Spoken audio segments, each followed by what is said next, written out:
Sayın Profesör ve tarihçi Pascal Thor, programımıza hoş geldiniz. Sayın Thor, siz Suriye, Rojava ve özellikle de Türkiye ve Kuzey Kürdistan'daki gündemi, gelişmeleri nasıl takip ediyorsunuz? Türkiye'ye dair gözlemlerinizi almak istiyoruz çünkü son zamanlarda pek beklenmedik gelişmelere tanık oluyoruz. Bakıldığında Sayın Öcalan'ın çağrısıyla yeni bir sürecin başlamış olduğunu gözlemliyoruz. Devlet ve iktidar çevrelerini dinlediğimizde ise bu süreci onayladıkları yönünde beyanları var. Fakat pratiğe baktığımızda ise, gerçi meclis bu sürece yönelik özel bir komisyon kurmuş ama Kürt meselesinin çözümüne dair Türkiye ve Türkler tarafına bakıldığında ise öyle çok da somut gelişmelerin, değişimlerin olduğunu da göremiyoruz. Bu konularda sizin değerlendirmeniz ne? Buyurun, söz sizin. Tangible. Pour le moment, il n'y a pas de véritable pas ou des avancées côté turc ou Turquie. Voilà, je vous laisse la parole. Alors, d'abord, ce que je voudrais dire, c'est que les événements Öncelikle şunu söylemek istiyorum. Oradaki yeni gelişmelere, konfigürasyona, konumlaşmaya baktığımızda sanki Türkiye kısmen avantajlı bir pozisyona gelmiş vaziyette. Özellikle de Donald Trump'ın yeniden seçilmiş olmasını da buna dahil edersek. Yine Beşar Esad'ın devrilmesinin de Türkiye'ye kimi avantajlar sunduğu kanısı var. Yine buna Avrupa'nın Ukrayna'da sanki Türkiye'ye kimi roller verme arzusu var ve bunu da bu hesaba katabiliriz. Bütün bunlar Türkiye'ye görünür ya da görünürde olan kimi avantajlar bahşediyor. İşte görünürdeki vaziyet bu olunca da bu Erdoğan'ın orada istediği gibi davranmasına, yani önünü serbest görmesine, istediği gibi davranmasına, baskıcı politikalarını sürdürmesine sebebiyet veriyor. Tabii bununla birlikte Erdoğan'ın kimi tutkularının da gerçekleşmemiş olduğunu gözlemliyoruz. Bunu Trump'ın Suudi Arabistan ve Katar ziyaretlerinde ya da ilişkilerine baktığımızda Türkiye'nin ağırlığının o kadar da olmadığını görebiliyoruz. Esad rejimi Şam'da devrildiğinde Kürtlerin hiçbir hak sahibi olmaması amacıyla Erdoğan hemen bakanlarını oraya gönderdi. Ama öyle istediği gibi pek somut sonuç alamadığı da görülüyor. Yine Türkiye'nin bölgedeki rejimleriyle daha da gerilimli bir konumda olduğunu da biliyoruz. Bu ise Türkiye'nin var olan tutkularını geriye sarmasına ya da gem vurup geriye katlamasına etki yapıyor. Esad'ın düşmesinden sonra Suriye'deki merkezi idareyi HTŞ hiç kimseyle paylaşmadan sadece kendisine bağlama hedefli bir yaklaşım içinde. El-Şara ya da eski adıyla El-Colani kendi kendisini başkan atadı. Atadığı hükümet ise kendisine ait olduğu HTŞ'den müteşekkil. Oluşturduğu ordu ise cihadistlerden ve onların şeflerinden oluşuyor. Ki zaten kendisi atıyor.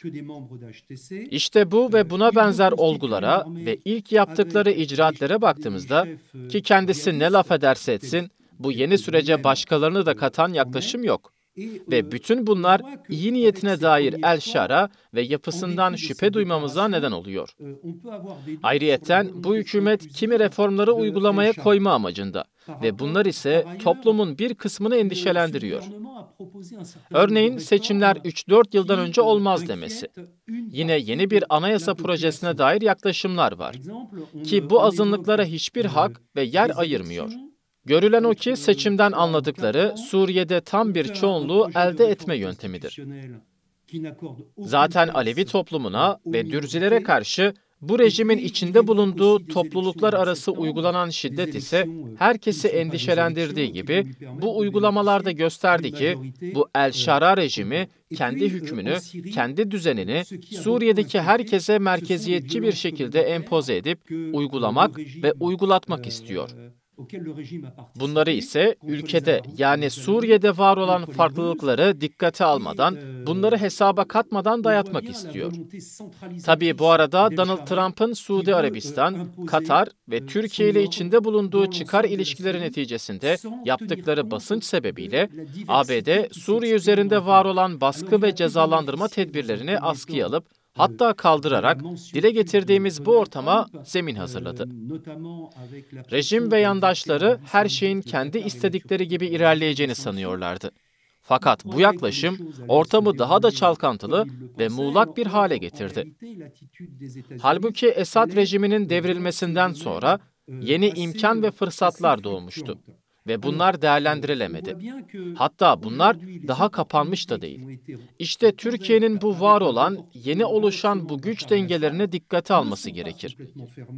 Beşar el-Esad rejimi yıkıldığından hemen sonra Türkiye'nin yedeğinde ve himayesinde olan SMO gibi cihadistler vasıtasıyla SDG'lilerin yönettiği, yani Kürtlerin merkeziyetçi olmayan bir yaklaşım ile etkin olduğu alanlara yönelerek, yani ilerici, feminist ve ekolojist bir yapılanmayı hedef alarak aslında Suriye'deki istikrarsızlığı daha da derinleştirdi. Halbuki Kürtlerin istem ve talepleri Suriye'nin birliğinin sağlanmasıdır. Fakat bu Suriye'nin merkeziyetçi olmaması, farklılıkları tanıması gerek. Bu yönlü müzakerelerin varlığını da biliyoruz. Ama şimdiye kadar bunlar amacına varmış değil. C'est le maintien de l'unité de la Syrie. Mais une Syrie décentralisée, une Syrie qui tient compte de cette diversité. Alors pour l'instant, les négociations, même si elles existent, elles n'ont pas abouti. Monsieur Tor, vous avez dit ce que souhaitent les Kurdes. Mais Sayın Tor, bütün uluslararası ve iç gözlemcilerin ortaklaştıkları bir noktada şu: Jolani ve etrafındakilerle oluşturduğu rejim mevcut haliyle, ki buna Türkiye'nin, ABD, Katar ve diğer destekçisi güçlerin verdiği akıl ve destekler de dahil, yani iktidar koltuğuna oturdukları günden beri yaklaşımları ve yaptıkları ile Suriye'yi yönetmekten ve var olan sorunları çözmekten çok uzak oldukları konusunda herkes hemfikir. Zira yapılan bütün değerlendirmeler Suriye'deki gidişatın daha da kötüleştiği yönünde. Niye? Çünkü ortada bir hükümet yok, bir ordu yok. Bunların oluşması, mevcut durumdan çıkılması için Kürtlerin edindiği tecrübeleriyle mutlaka bu kurumlarda yer alması, hatta kimileri yönetmesi gerek diyorlar. Fakat görünen o ki mevcut durumda bir çıkış kapısı da gözükmüyor. Sizce bu çıkmaz yoldan nasıl çıkılabilir? Yani Suriye'de herkesi kapsayan, adil ve eşitlikçi bir düzenin sağlanmasını amaçlayan çıkış kapısı nerede? Donc, est-ce que cela, où est dans ces, dans cette situation-là, où est le porte de sortie? Comment s'en sortir? Comment avoir un Syrie El-Şara'nın şu anki politikası Suriye'nin içinde bulunduğu zorlukları aşmaya geçit vermiyor ve bu doğru. Hatta El-Şara rejimi, Esad rejiminin Suriye'de farklılıkları reddederek uyguladığı katı merkeziyetçi siyaseti ve rejimi tekrar ediyor. İşte burada kanaatime göre Kürtlerin Rojava'da tecrübe ettikleri ve kurumsal bazda uyguladıkları model, kurumsal ve politik bazda yeni bir modele ihtiyaç olan Suriye için uygun bir model sunuyor. Zaten bakıldığında El-Şara'nın Suriye'de giriştiği ve uygulamaya çalıştığı modelin bir bütünen çöktüğü görülüyor. Bunu görmek için Dürzilere, Alevilere, Asuri ve Keldanilere, Kürtlere ve benzeri kesimlere karşı uygulamalara ve takınılan tavırlara bakılması yeterli. Bundan yola çıkarak şunun görülmesi ve yapılması gerek. El-Şara'nın iktidarın bütün idari mekanizmalarını elinde toplaması ve yoğunlaştırması artık sonlandırılmalı. Ve bunun yerine Suriye'de herkesi kapsayan, farklılıkları sürece dahil eden ulusal diyaloğun yolu açılmalı. Burada farklı kesimlerin bütün kültürel hakları kabul edilmeli. Birleşik bir Suriye mümkün ama bunun farklılıkları hakları ile birlikte kabul eden bir yaklaşım ile sağlanması gerek. Yani bütünlük sağlanması için farklılıkları kabul görmeli ve merkeziyetçilikten kaçınılmalı. Eğer bütün Suriyelilerin kaybolan güveni kazanılmak isteniyorsa bu yapılmalı. Yoksa sonuç elde edilemez ve birlik sağlanamaz.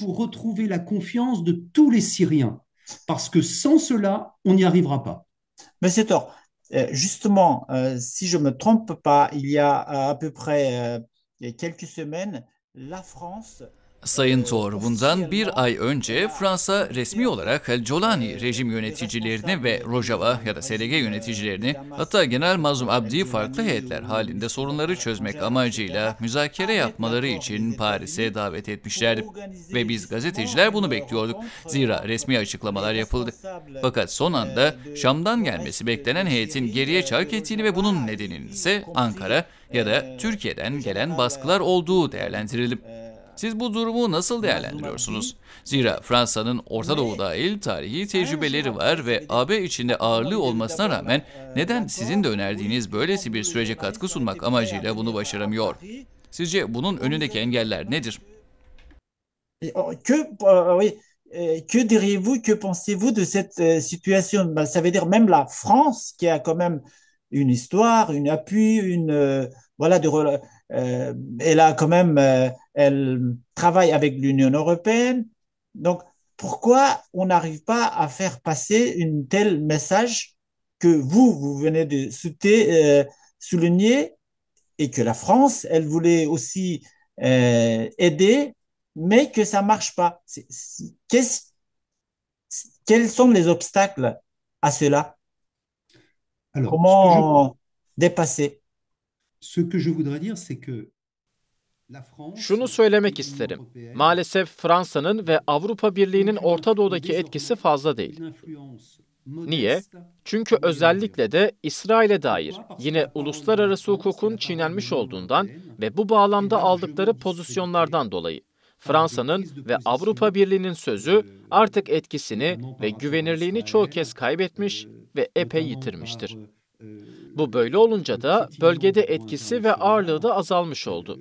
İşte bunu gidermek, örneğin Cumhurbaşkanı Macron'un Birleşmiş Milletler Genel Kurulu'nda Filistin'i devlet olarak tanıması doğru yolda atılmış bir adım oldu. Ama bu biraz gecikmiştir. Aynı zamanda Fransa'nın kendisini Orta Doğu'da yeniden konumlandırmak isteğinin de bir işaretidir bu. Fakat bunun gerçekleşmesi için de Fransa'nın farklılıkları, uluslararası hukuku ve tam demokrasiyi özümseyen ve kabul eden bir konumda olması gerekir. İşte Kürtlerin Suriye'deki konumu aslında buna tamamıyla müsait ve uygundur. Yani burada artık söylemin değil, buna uygun eylemin olması gerek. Niye eylem ve pratiğin olması gerekiyor? Çünkü siz artık hep sembolik pozisyonlarda kalamazsınız. Bu sürecin, yani özellikle de Suriye'de sorunların çözümünün sağlanması önündeki en büyük başlıca engel Türkiye. Bunun üzerine baskı uygulanmalı. Evet, Türkiye üzerinde baskı uygulanmalı ki diyalog sürecini sekteye uğratmanın önü alınabilsin. Suriye'deki yeni iktidarın üzerinde ciddi bir baskı yapılmalı. Eğer Suriye'de kalıcı ve adil bir barış isteniyorsa, eğer sonu gelmez ihtilaflar ile boğulmuş olan Orta Doğu'nun önü açılmak isteniyorsa, bu sürece Kürtleri mutlaka dahil edin. İşte Fransa ve Avrupa Birliği'nin bu sürece olumlu katkısı bekleniyor ve umuluyorsa, ilgili kesimler üzerinde bu yönlü baskıyı sağlaması gerek. Nihayetinde barış demek, savaşın ve çatışmanın sona ermesi demek değildir. Barış demek, birlikte yaşamak için yan yana yaşamanın kabul edilmesidir. İşte Rojava Kürtleri tam da bunu başardı. Farklılıkları ile birlikte tecrübe ettiler ve bunu yaşıyorlar.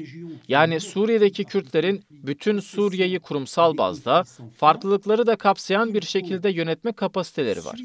İşte barış ve barışın koşullarını oluşturmak buradadır. Suriye'de buna ihtiyaç var ve Fransa'nın tam da bu minvalde ağırlığını koyması gerek. C'est d'abord la reconnaissance. C'est la reconnaissance pour la coexistence, pour vivre ensemble. Et les Kurdes du Rojava, ils ont fait cette expérience de la diversité. Yani size göre Fransa şimdiye kadar bu yönde yapması gerekenleri tam yapmadı ya da somut ağırlığını koymadı mı? Jusqu'à maintenant, elle n'a pas fait le nécessaire, selon. Hayır, gerekli ağırlığını koymadı. Hatta Fransa, Türkiye'nin politikasıyla bağlantılı. Şöyle ki, Avrupa Birliği ve Fransa göçmenler konusunda kendisini Türkiye'nin insafına bağlamış durumdalar. Avrupa Birliği ve Fransa'nın şu anki önceliği ise Ukrayna'daki savaştır.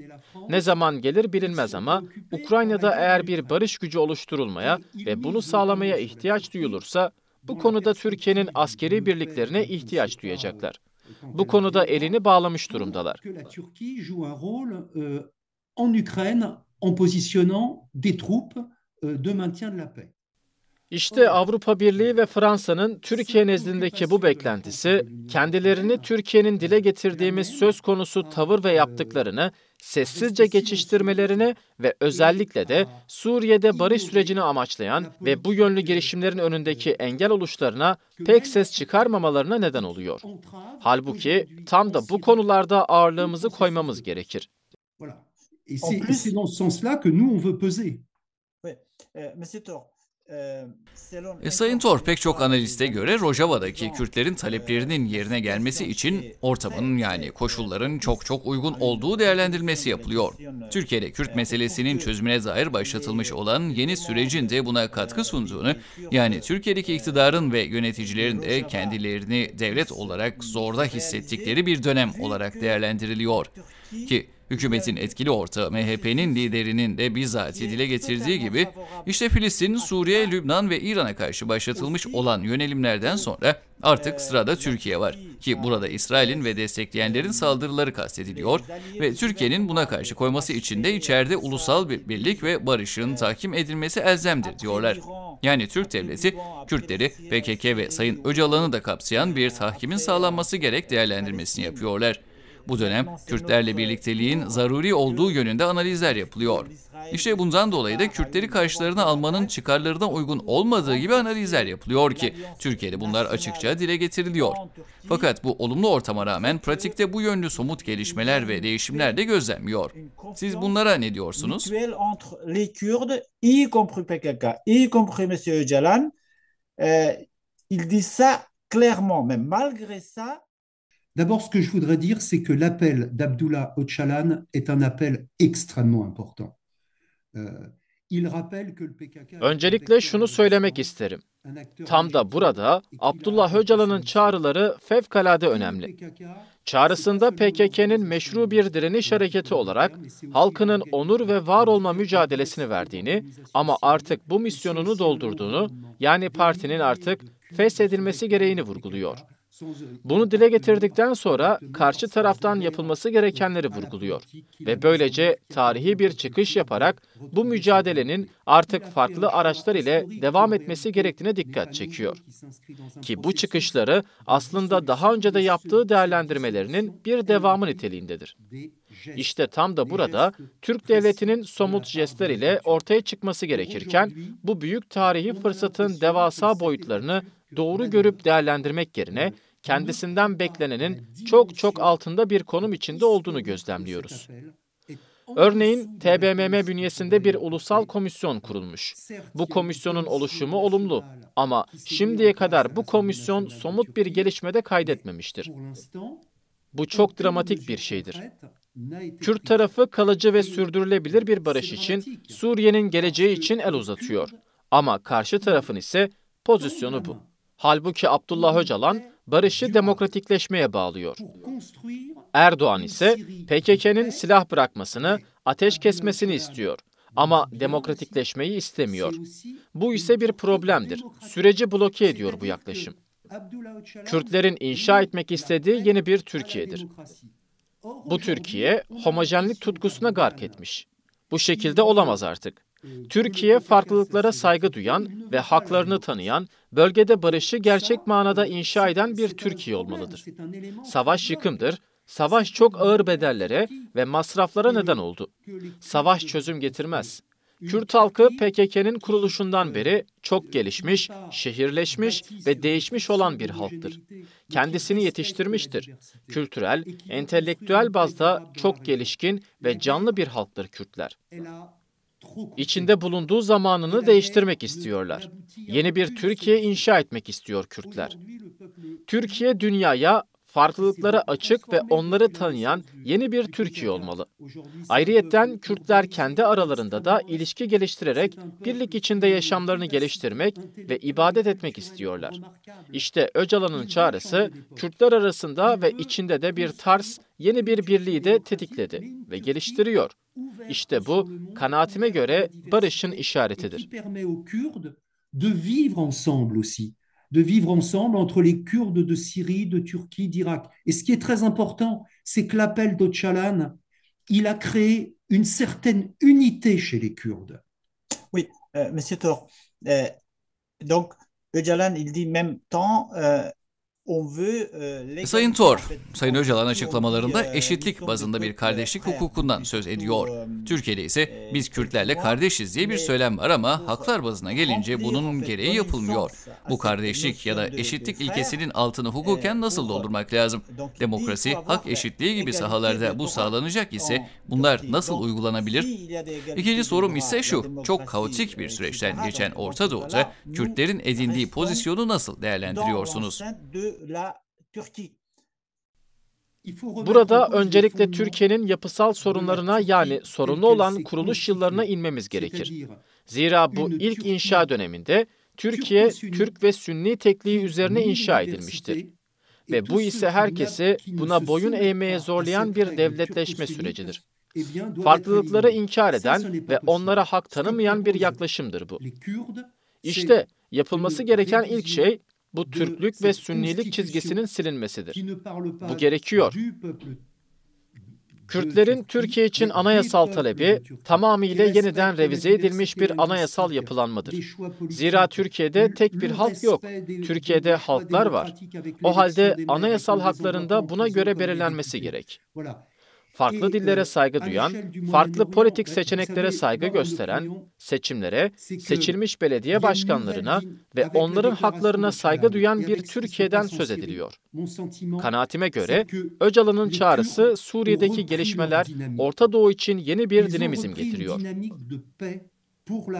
Bu ise bu bölge için bir barış dinamizmidir.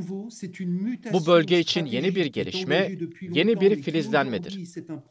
Bu hızlandırılmış bir süreçtir ve gereği yapılmalı. Bu şansın heba edilmemesi ve uygulanması gerekiyor. Bu bölgedeki kan ve ateş çemberinde burada halkların eşitliği ve farklılıkların hak sahibi olmalarına olanak sunulmalı. Zira bunlar birer şanstır. Türkiye'de, Suriye'de, Lübnan'da halklar barışa susamış vaziyette. İşte Kürtlerin edindiği bu tecrübeler eğer doğru değerlendirilir ise Orta Doğu için yeni bir şans yaratabilir. Belki global olmayabilir ama savaş içinde debelenen bu bölgenin kaderini değiştirebilir bu. Aslında Kürtlerin uzun vadeli bir barışı hakim kılma istenci mutlaka dikkate alınması gereken bir şanstır. Kürtler, herkesin içinde yer aldığı farklılıkların, farklı kimliklerin, şehirlerin hep birlikte kendi özgünlükleriyle yan yana yaşamayı istiyorlar. Bu yeni bir şeydir ve bu tam da barışın yoludur.